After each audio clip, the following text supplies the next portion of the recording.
Seal कर दिया गया। ये सिर्फ फोटो खिंचवाने के लिए आए थे, उनको अपनी टीआरपी चाहिए थी, उनका अपना फोटो खिंचवाना हो चुका था और वो निकल चुके हैं।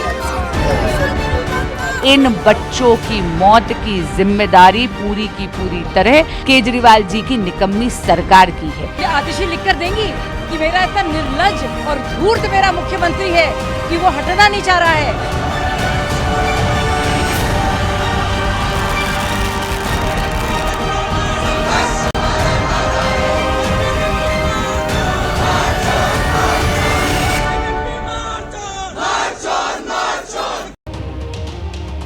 दिल्ली का पॉश माना जाने वाला इलाका ओल्ड राजेंद्र नगर, यहीं पर एक नामी IAS coaching centre Rouse IAS study circle के बेसमेंट में बनी लाइब्रेरी में पानी घुसने से 3 स्टूडेंट्स की जान चली गई। आखिरकार प्रशासन की नींद टूटी है। बेसमेंट वाली 13 कोचिंग सेंटर को सील कर दिया गया, लेकिन अगर ये कार्रवाई पहले की गई होती तो शायद वो 3 होनहार बच गए होते जो करप्ट सिस्टम की बलि चढ़ गए। अभी की ब्रेकिंग न्यूज में आपको बता दूं, हादसे के वक्त एक नया वीडियो भी सामने आ गया है, जिसमें बेसमेंट में बनी लाइब्रेरी से एक के बाद एक 12 स्टूडेंट बाहर आते हुए नजर आ रहे हैं और उन्हें वहां से बाहर निकाल रहे लोगों की आवाज सुनाई पड़ रही है। तस्वीरों को देखकर और बातों को सुनकर यह समझा जा सकता है कि वहां हालात किस कदर भयावह थे। तो किस तरह हर गुजरते पल के साथ बेसमेंट में भरा पानी जिंदगियों को लीलने पर आमादा था और वहां मौजूद ये लोग बड़ी मुश्किल से वहां से निकलने में कामयाब रहे। आपको तस्वीरें दिखाते हैं, ये देखिए, जब बेसमेंट में पानी भर रहा था उस दौरान की तस्वीर आप देख रहे हैं। इन छात्रों को देखिए, एक एक करके जब वो बाहर निकल रहे थे, उनके पीछे आप देख रहे हैं उनका बैग जिसमें उनकी किताबें, और इस तरीके से कुछ पानी तेजी के साथ अंदर भरता जा रहा था। कुछ लोगों को हाथ पकड़कर निकाला गया, कुछ बच्चे देखिए इस तरीके से बाहर आ रहे थे सीढ़ियों के सहारे। ये एक कोचिंग इंस्टीट्यूट का दृश्य हो सकता है, तस्वीर हो सकती है। क्या आप इसकी कल्पना भी कर सकते हैं? जानलेवा लापरवाही। सवाल यही कि क्या कोई जिम्मेदारी तय होगी, क्या किसी तरह की कोई बड़ी कार्रवाई की जाएगी और क्या बड़ी मछलियां भी पकड़ी जाएंगी? अव्वल तो कहीं भी किसी के बेसमेंट में इस तरीके से पानी कैसे भर सकता है? ये जल भराव बहुत बड़ी समस्या दिल्ली के लिए। एमसीडी के लोग क्या कर रहे हैं, एमसीडी में जो लोग काबिज हैं वो क्या कर रहे हैं, उनकी जवाबदेही तय होनी चाहिए। और दूसरी बात, कोचिंग इंस्टीट्यूट अगर गलत तरीके से यहां चल रहा था, अवैध तरीके से बेसमेंट में, तो इससे संबंधित एजेंसियां कहां थी? ये आप देख रहे हैं, एक एक करके तमाम छात्रों को यहां से आप देखिए बाहर निकल रहे हैं कैसे सीढ़ियों के सहारे। ये देखिए 1 2 3 एक एक करके आप देखेंगे सब छात्र वहां से निकलते हुए। लेकिन 3 लोगों की जान चली गई। 3 होनहार जो यहां पर ये सपना लेकर गए थे, घर वालों के सपनों के साथ, अपने सपनों के साथ, आईएएस बनेंगे, आईपीएस बनेंगे। आप सोचिए क्या हो गया। आज उनके परिवार में मातम पसरा हुआ है। सिस्टम की जो लापरवाही होती है उसकी भेंट चढ़ गई ये जिंदगियां। ये जब पानी वहां पर भरा था उसी दौरान का एक और वीडियो आपके सामने है। क्या कुछ लोग कह रहे हैं आपको सुनवाते हैं।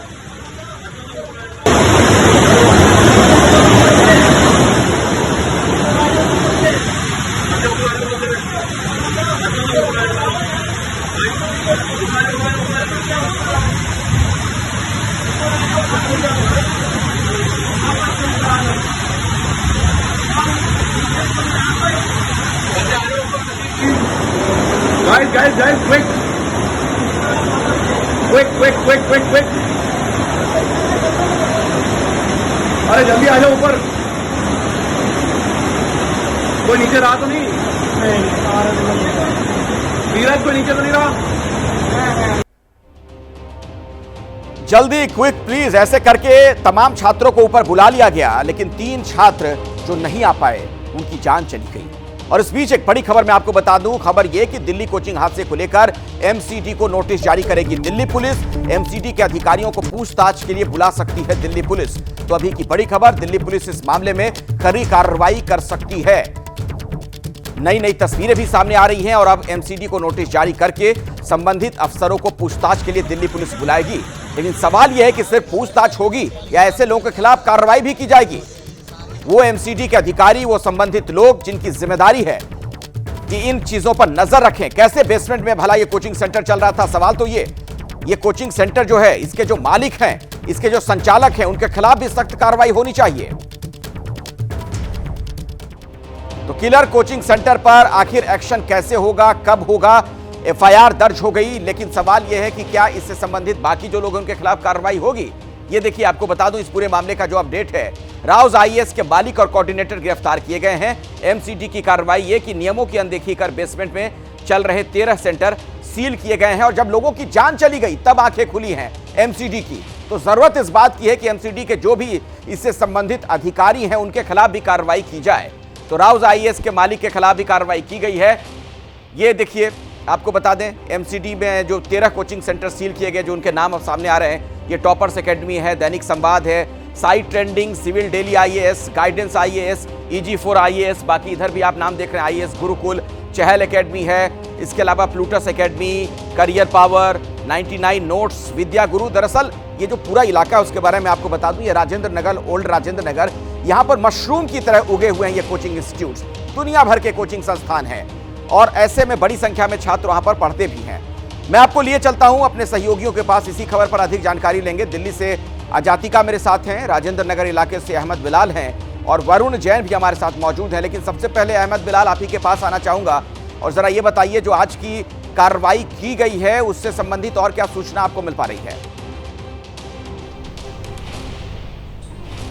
बिल्कुल अखिलेश, देखिए आपको बताना चाहूंगा कि कल ही एमसीडी ने राजेंद्र नगर के अलग अलग इलाकों में जो 13 कोचिंग है उनके बेसमेंट को सील करने की कार्रवाई जो है वो की गई है। लेकिन इसके बावजूद जो यहाँ पर जो प्रदर्शनकारी जो स्टूडेंट्स हैं जो कि इस घटना के बाद लगातार धरने पर बैठे हुए हैं, वो इस कार्रवाई से अभी भी नाखुश हैं, संतुष्ट जो है वो पूरी तरीके से नहीं है। और अभी भी जो राउज कोचिंग सेंटर है उसके बाहर इसी तरीके से सड़क पर ये छात्र जो है वो बैठे हुए हैं। और आपको एक और जरूरी मैं बता दूं कि ये जो राउज आईएएस कोचिंग की तरफ से जो स्टेटमेंट जारी किया गया है इस पूरी घटना को लेकर के, इस स्टेटमेंट से भी बहुत ज्यादा खफा है यहाँ पर जो छात्र प्रदर्शन कर रहे हैं। आप बताइए कि ये जो स्टेटमेंट जारी किया गया है, क्या इसमें आपको क्या इससे परेशानी है?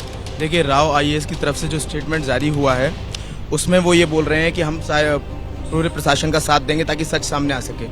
मैं इतनी सी बात कहना चाहता हूँ, कौन सा सच? आप ही लोग थे जो बेसमेंट में लाइब्रेरी चला रहे थे, तो आप किस सच को सामने लाने की बात कर रहे हैं? बोल रहे हैं जो भी अकाउंटेबल होगा। कौन अकाउंटेबल? आप ही जिम्मेदार हैं, आप ही की बिल्डिंग में आप ही चला रहे थे वो लाइब्रेरी। दूसरा, तो वो ये बोलते हैं कि हम परिवारों को सपोर्ट करेंगे। आप आए पब्लिकली बताएं कि क्या सपोर्ट करेंगे। सपोर्ट करेंगे बोलने से नहीं चलेगा। दो लोगों की गिरफ्तारी, सीईओ और कोऑर्डिनेटर इस कोचिंग के गिरफ्तार हो चुके हैं। 13 जो कोचिंग है उनके बेसमेंट सील हो चुके हैं। क्या इस कार्रवाई से भी अभी आप संतुष्ट? उनसे आप बात करिएगा, उन छात्रों से, वहीं आप रहिए, मैं आऊंगा दोबारा आपके पास। लेकिन जरा वरुण से जान लेते हैं कि पुलिस की कार्रवाई इस पूरे मामले में कहां तक पहुंची है। वरुण, क्या सूचना आपके पास है? देखिए, बिल्कुल मालिक और कोऑर्डिनेटर को तो गिरफ्तार कर लिया गया है, लेकिन पुलिस इस बात जो सूत्र है इस बात की जानकारी दे रहे हैं कि इस बार कार्रवाई आगे तक हो सकती है। क्योंकि अखिलेश, आप देखेंगे कभी हॉस्पिटल में आग लगती है तो नवजात बच्चों की मौत हो जाती है, कोई बच्चा सड़क से गुजर रहा है तो करंट लगने से मौत हो जाती है। कहीं ना कहीं जिम्मेदारी एजेंसीज की, उन कंसर्न अथॉरिटीज की भी तय होनी चाहिए जिसने इजाजत दी थी। पुलिस को जांच के दौरान ये पता चला है कि इंस्टीट्यूट ने एनओसी ली थी एमसीडी डिपार्टमेंट से। बेसमेंट के अंदर लाइब्रेरी बनाने की इजाजत नहीं थी, गोडाउन बनाने की इजाजत थी, लेकिन सिर्फ एनओसी देने भर से एमसीडी अपना पल्ला नहीं झाड़ सकती।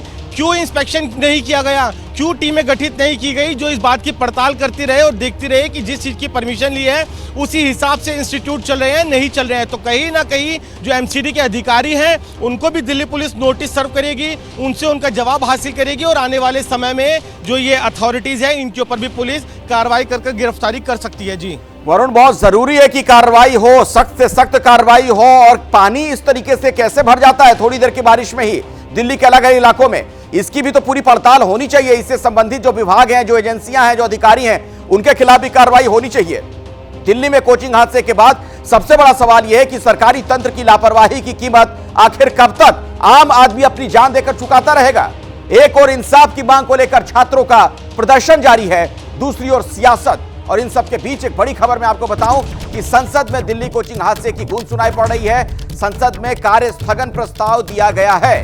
कांग्रेस के सांसद अमर सिंह ने यह प्रस्ताव दिया है, यानी पार्लियामेंट तक यह मामला पहुंच चुका है। बिलाल, आप देख रहे हैं संसद में भी इस मामले की गूंज सुनाई पड़ेगी। बिल्कुल बिल्कुल अखिलेश, संसद में भी इस मामले की गूंज सुनाई पड़ेगी, क्योंकि मामला जो है वो जिस तरीके का सामने आया है, जो 3 परिवार थे उन्होंने यह सपना देखा था कि उनका बेटा जो है और उनका बेटा और बेटी जो है वो सिविल सर्विसेज की तैयारी कर रहे हैं और एक दिन जो है वो नाम रोशन करेंगे परिवार का, लेकिन जब जिस कोचिंग में वो पढ़ते थे उसी कोचिंग में जल समाधि ले लेते तो कहीं ना कहीं सवाल जो है वो कई सारे होते हैं। मैं आपसे जानना चाहूंगा कि जिस तरीके की कार्रवाई अब तक हुई है, सीईओ और कोऑर्डिनेटर को गिरफ्तार कर लिया गया है, एमसीडी की तरफ से 13 कोचिंग इंस्टीट्यूट पर कार्रवाई की गई है सीलिंग की, क्या ये कार्रवाई काफी है?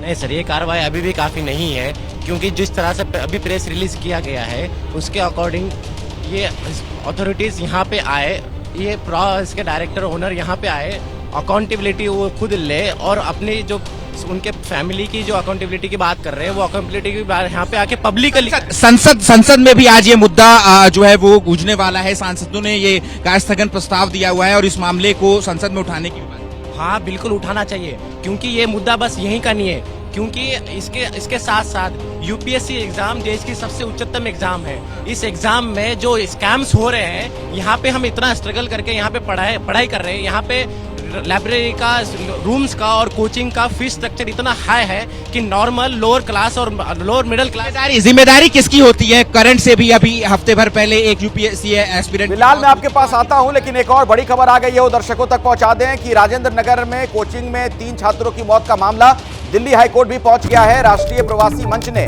दिल्ली हाईकोर्ट में जनहित याचिका दाखिल की है। इस याचिका में दिल्ली सरकार, एमसीडी और राउज आईएएस कोचिंग सेंटर को पक्षकार बनाया गया। आपको बता दें कि छात्रों की सेफ्टी, सिक्योरिटी और पीड़ित परिवार को मुआवजे की मांग की गई है। आजातिका मेरी सहयोगी इसी खबर पर और अधिक जानकारी आप तक पहुंचाएंगी। आजातिका। जी बिल्कुल अखिलेश, देखिए सबसे पहले मैं आपको तस्वीरें दिखा दूं। ग्राउंड रिपोर्ट एबीपी न्यूज ने की थी और सिर्फ 13 इंस्टीट्यूट्स या कहें 13 बेसमेंट में बड़े जो सेंटर्स हैं उसको सील करके एमसीडी अपनी जिम्मेदारी से नहीं बच सकती है। ऐसे हजारों की संख्या में बेसमेंट में चलने वाली लाइब्रेरीज या कहीं स्टडी सेंटर अब भी यहाँ पर बने हुए हैं, जहाँ कोई नोटिस नहीं दिया गया है और इनके मालिक अपना बोर्ड उतार कर और इन सेंटर्स को खाली करके भाग गए और इतनी अफरा तफरी में भागे कि जहाँ पे स्टूडेंट्स का सामान रखा हुआ था, लैपटॉप्स रखे हुए हैं, टैब्स रखे हुए हैं, नोट्स रखे हुए हैं, वो तक स्टूडेंट्स को वापस नहीं किए हैं। आपका नाम क्या हुआ? दीपक शुक्ला। दीपक, आपका सामान लाइब्रेरी के अंदर ही है? Ma'am, tab, books, notes, everything. कब से भागे हुए हैं आपके लाइब्रेरी के ओनर? Saturday night. सडनली पिछली नाइट से भागे? Yes ma'am. आपका सामान भी अंदर लाइब्रेरी? नहीं, मैं तो केके में पढ़ता हूँ, वहाँ सब सही है। वहाँ पे ठीक है। क्या वो लाइब्रेरी ऊपर बनी हुई है? ऊपर है वो। कितनी लाइब्रेरीज होंगी यहाँ पर जो ऊपर बनी है और कितनी होंगी जो नीचे बेसमेंट में बनी है? मात्र 3 लाइब्रेरी है जो ऊपर है। केवल 3? और कुल लाइब्रेरीज की संख्या क्या होगी? स्टडी सेंटर्स की संख्या क्या? Around 500-600 approx. और ये जानकारी हमें मिल रही है कि हर गली में लापरवाही सामने आ रही है। जतिका, जिस तरह से ये छात्र भी आपको बता रहे हैं, रातों रात फरार हो गए कोचिंग सेंटर के मालिक। मतलब ना कोई जिम्मेदारी, ना कोई जवाबदेही। एक हादसा हुआ और उसके बाद जैसे चोर उचक्के होते हैं, गुंडे बदमाश होते हैं, उस तरीके से ये कोचिंग सेंटर चलाने वाले भाग गए। सवाल ये क्या इन्हें पकड़ा जाएगा? शुक्रिया आप तीनों का हमारे साथ जुड़ने के लिए, पूरी जानकारी दर्शकों तक पहुंचाने के लिए। लोकसभा में नेता प्रतिपक्ष राहुल गांधी आज सदन में बजट पर जारी चर्चा में हिस्सा ले सकते हैं। बताया यह जा रहा है कि राहुल गांधी आज दोपहर 2 बजे लोकसभा में बोलेंगे। आपको यह भी बता दें कि राहुल गांधी समेत पूरी कांग्रेस और इंडिया गठबंधन बजट का विरोध कर चुके हैं। बजट में गैर बीजेपी शासित राज्यों के साथ भेदभाव का आरोप लगाया गया था और जब वो बजट पर चर्चा के दौरान बोलेंगे तो फिर उन्हीं आरोपों को उठा सकते हैं और ऐसे में हो सकता है कि हंगामा भी हो। सीधे मैं आपको लिए चलता हूं मेरे सहयोगी जैनेंद्र के पास। जैनेंद्र, विपक्ष की क्या रणनीति नजर आ रही है? बिल्कुल, देखिए पहले दिन से विपक्ष इस बजट को कुर्सी बचाओ बजट करार दे रहा है। जिस तरीके से बिहार और आंध्र प्रदेश पर विशेष फोकस इस बजट में नजर आता है और आरोप लगा रहा है कि जो गैर एनडीए शासित राज्य हैं, यानी विपक्षी दलों द्वारा शासित राज्य, उन सबकी उपेक्षा की गई है और इसको आधार बना करके बजट के अगले दिन संसद भवन के अंदर भी संसद परिसर में प्रदर्शन किया गया। नीति आयोग की बैठक का बहिष्कार किया विपक्षी शासित राज्यों के ज्यादातर मुख्यमंत्रियों ने। और आज कहीं ना कहीं उसी सिलसिले को आगे बढ़ाते हुए राहुल गांधी जब दोपहर 2 बजे के आसपास सदन में बोलेंगे तो वो सरकार पर एक तो निशाना साधेंगे इस पहलू को लेकर के कि किस तरीके से सियासत को साधने के लिए बजट में ज्यादा प्रावधान किए गए हैं कुछ राज्यों को और कुछ राज्यों की उपेक्षा की गई कथित तौर पे। इसके अलावा महंगाई बेरोजगारी जैसे मुद्दों पर भी राहुल गांधी जो है वो सरकार को घेर सकते हैं। तो नजर बनाकर रखिए जैनेंद्र, नजर बनाकर रखिए, कुछ और खबर इससे जुड़ी हुई आएगी तो दर्शकों तक वो सूचना भी हम पहुंचाएंगे। यूपी विधानसभा का मानसून सत्र आज से शुरू हो रहा है। इस दौरान योगी सरकार 2024-25 के लिए अपना पहला अनुपूरक बजट पेश करेगी। योगी सरकार का पहला अनुपूरक बजट, उसका जो आकार है करीब 2005,000 करोड़ रुपए का हो सकता है करीब, जो जानकारी हमें मिल रही है। अनुपूरक बजट 30 जुलाई को पेश होगी। ये एक बड़ी खबर सामने आ रही है। यूपी के मानसून सत्र में हंगामे के आसार भी हैं, विपक्ष की सरकार को घेरने की तैयारी भी है, कानून व्यवस्था पर हंगामे के आसार, बाढ़, नकल, नेम प्लेट को लेकर हंगामा हो सकता है। और यही नहीं, बुलडोजर एक्शन पर भी विपक्ष के नेता बोल सकते हैं। लखनऊ में बीजेपी विधायक दल की बैठक भी हुई है, यानी सियासी सरगर्मी बहुत तेज। कुछ ही देर में मीडिया से मुख्यमंत्री योगी आदित्यनाथ बात भी कर सकते हैं। तो कुछ ही देर में मीडिया के साथ मुख्यमंत्री की बातचीत भी हो सकती है।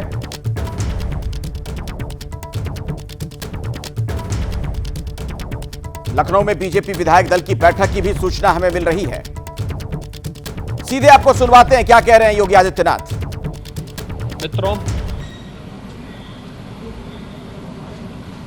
उत्तर प्रदेश विधानमंडल का सत्र आज से प्रारंभ हो रहा है। ये मानसून सत्र है। मानसून सत्र में मैं सबसे पहले सभी माननीय जनप्रतिनिधियों का, माननीय विधायक, माननीय विधान परिषद सदस्य और विधानमंडल की कार्रवाई को सकुशल संपन्न करने में योगदान देने वाले सभी दलों से जुड़े हुए अन्य जो उनके सहयोगी हैं, विधानसभा और विधान परिषद के सचिवालय से जुड़े हुए जो अधिकारीगण हैं, इन सब का मैं हृदय से स्वागत करता हूं। हम सब जानते हैं कि उत्तर प्रदेश ने फरवरी में ही अपना बजट पास कर लिया था। मानसून सत्र में प्रदेश की आवश्यकता को ध्यान में रखते हुए पहला अनुपूरक मांग भी सदन में प्रस्तुत होगा। स्वाभाविक रूप से उत्तर प्रदेश आज देश की सबसे बड़ी उभरती हुई अर्थव्यवस्था की ओर अग्रसर हुआ है और यही कारण है कि उत्तर प्रदेश ने पिछले 7 वर्ष में प्रधानमंत्री मोदी जी के मार्गदर्शन में, उनके यशस्वी नेतृत्व में जिन ऊंचाइयों को प्राप्त किया है वे अभूतपूर्व हैं, अविस्मरणीय हैं, अनुकरणीय हैं। सदन की कार्रवाई सुचारू रूप से चले और उत्तर प्रदेश के इस विकास में सभी माननीय सदस्यों का, वे सत्ता पक्ष हों या विपक्ष हों, सभी का योगदान मिल सके, इसके लिए मैं सभी माननीय जनप्रतिनिधियों का आह्वान करूंगा और खासतौर पर विपक्षी सदस्यों से मैं कहूंगा कि वे जिन भी उन रचनात्मक मुद्दों को लेकर के सदन का ध्यान आकर्षित करना चाहेंगे, प्रदेश के विकास से जुड़ी हुई, प्रदेश की जनता जनार्दन से जुड़ी हुई हर समस्या का समाधान करने के लिए सरकार पूरी प्रतिबद्ध है।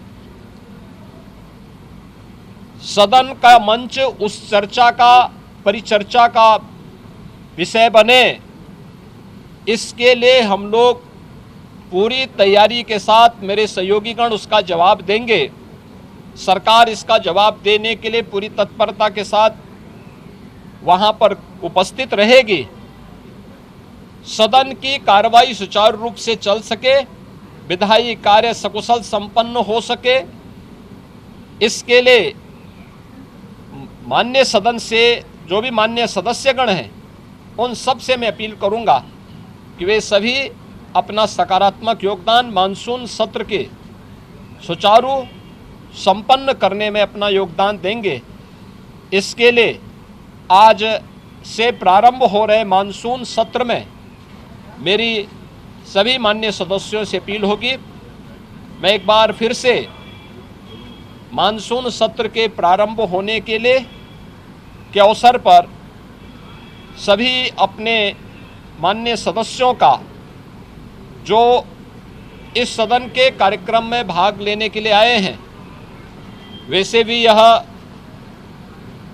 देवादिदेव महादेव का पावन मास सावन मास है और सावन मास में बड़े पैमाने पर हमारे जो शिव भक्त हैं वे सभी शिव भक्त इस पूरे मास में इस कार्यक्रम के साथ जुड़े हुए हैं। तो सावन मास में एक तरफ शिव भक्तों की कावड़ यात्रा और दूसरी तरफ जनता जनार्दन की सेवा के लिए निरंतर प्रयत्नशील हमारे जनप्रतिनिधिगण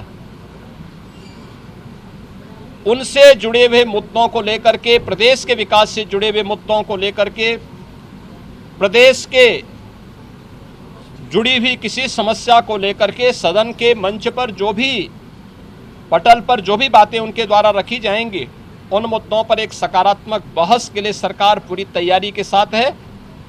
और मुझे पूरा विश्वास है कि मानसून सत्र को यहाँ पर प्रदेश के विकास, जन कल्याण से जुड़े हुए अनुपूरक मांगों को एक सार्थक चर्चा का विषय बना करके हम उसे व्यवस्थित रूप से आगे बढ़ाने में अपना योगदान देंगे।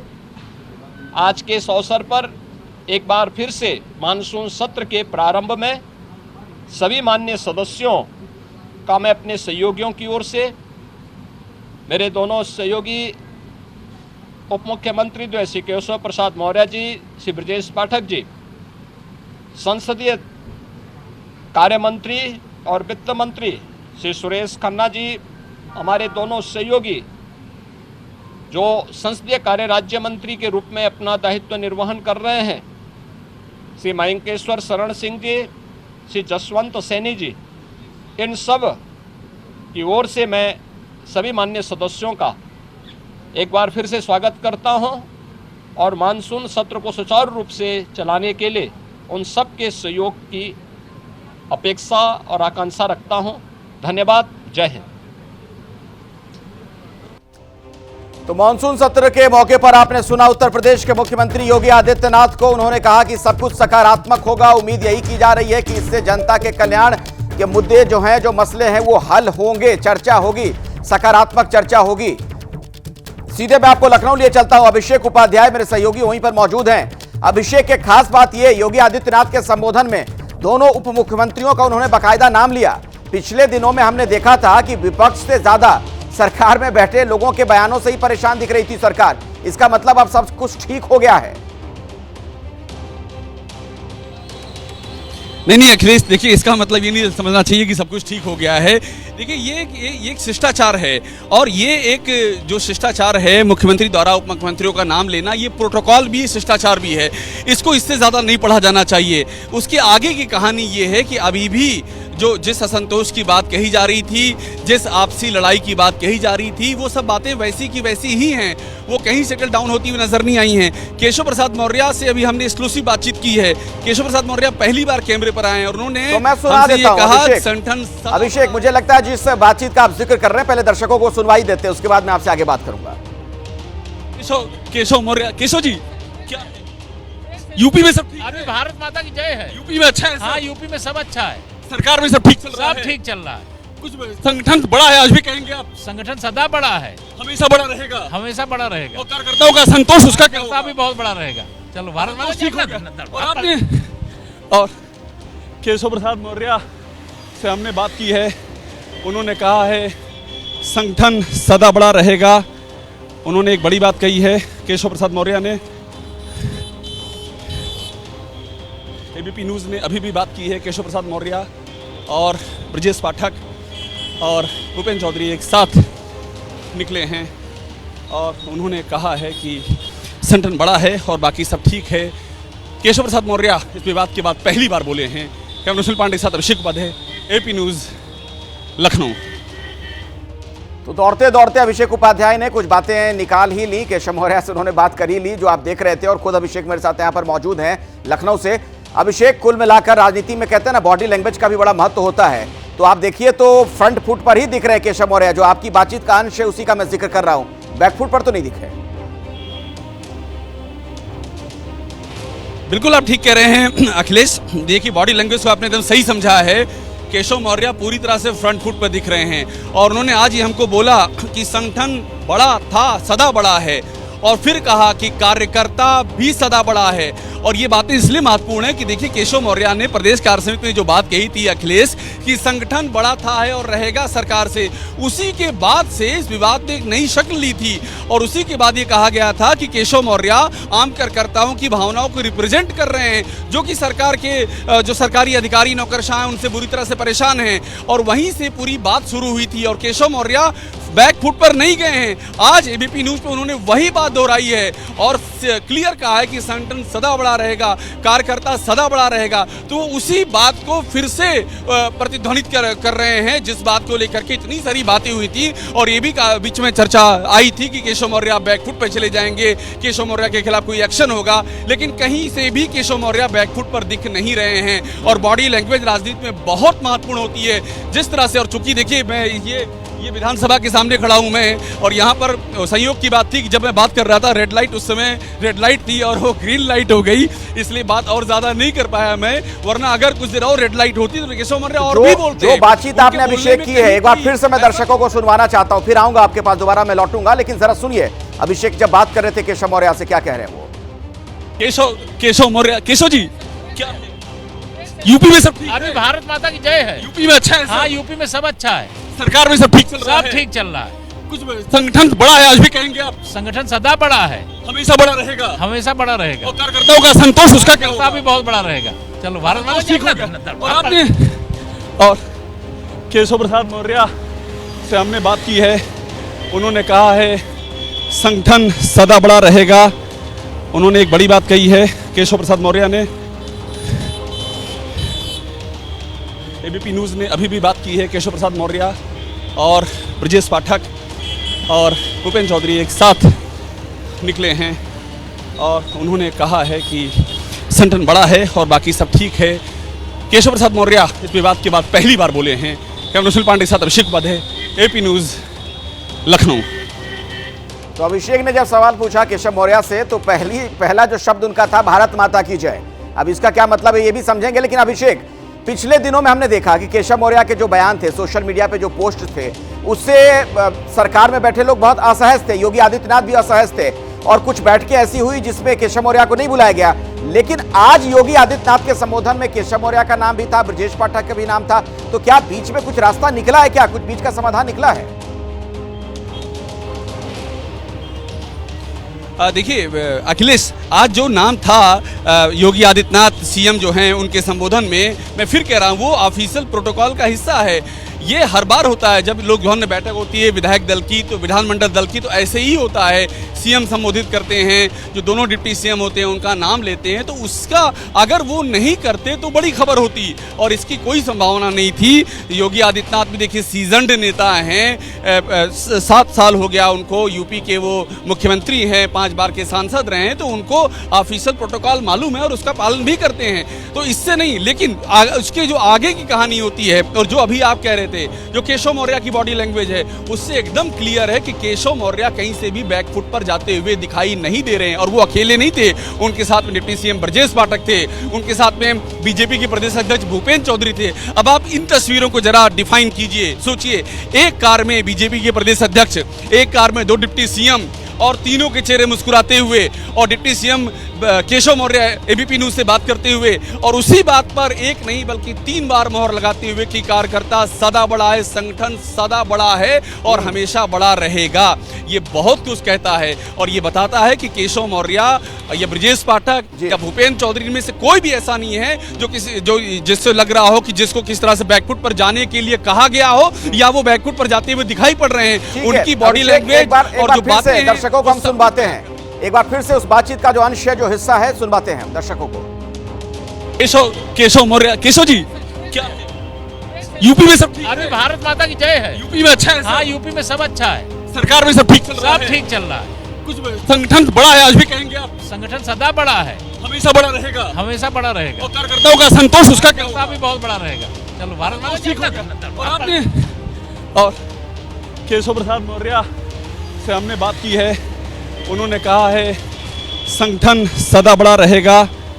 उन्होंने एक बड़ी बात कही है केशव प्रसाद मौर्य ने। एबीपी न्यूज़ ने अभी भी बात की है, केशव प्रसाद मौर्य और ब्रजेश पाठक और भूपेंद्र चौधरी एक साथ निकले हैं और उन्होंने कहा है कि संगठन बड़ा है और बाकी सब ठीक है। केशव प्रसाद मौर्य इस विवाद के बाद पहली बार बोले हैं। कैमरा सुनील पांडे के साथ ऋषिक पद है, एपी न्यूज़, लखनऊ। तो संगठन को पहले भी उन्होंने जिस तरीके से बड़ा बताया था, तब सवाल खड़े हुए थे कि आखिर ये कहना क्या चाह रहे हैं। और आपसे आप देख रहे थे अभिषेक से बातचीत में अभी भी उसी स्टैंड पर कायम है।